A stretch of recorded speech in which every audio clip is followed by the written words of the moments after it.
Several senators expressed that a 40 peso increase in the daily minimum wage of private sector workers in Metro Manila is a welcome development, but note that it is still not enough. To tell us more, here's Zakarian Sarao reporting live. Zach?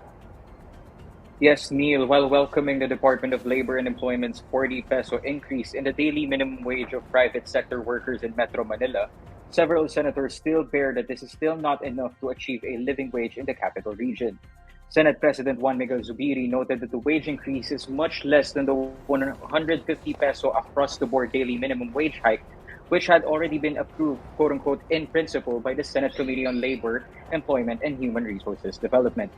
Senator Jinggoy Estrada, for his part, recognized that the increase may not be sufficient to achieve a living wage in the national capital region, as he noted that workers need and deserve wage hikes to cope with the ongoing rise in the prices of basic goods and commodities. He then assured the public that even with Dollars increase, the bills proposing further adjustments in workers' wage rates will not be put on the back burner, vowing to take up the legislative proposal again in the upper chamber once Congress resumes for its second regular session in July. Estrada, however, expressed hope that the other regional tripartite wages and productivity boards would follow suit while waiting for the said bills by addressing filed petitions or initiating action on their own accord.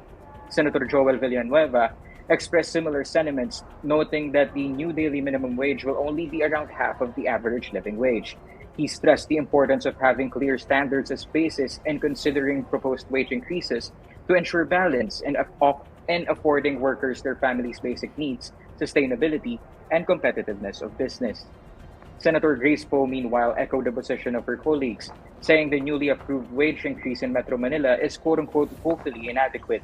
She pointed out that the ballooning cost of basic goods, commodities, and petroleum products have quote unquote hit the poor the hardest. Senator Aquilino Pimentel III, on the other hand, asked the wage boards to in turn consider possible salary increases for workers in provinces.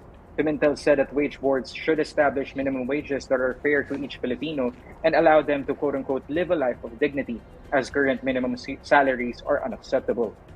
Dollars 40 peso wage hike is set to take effect on July 16th.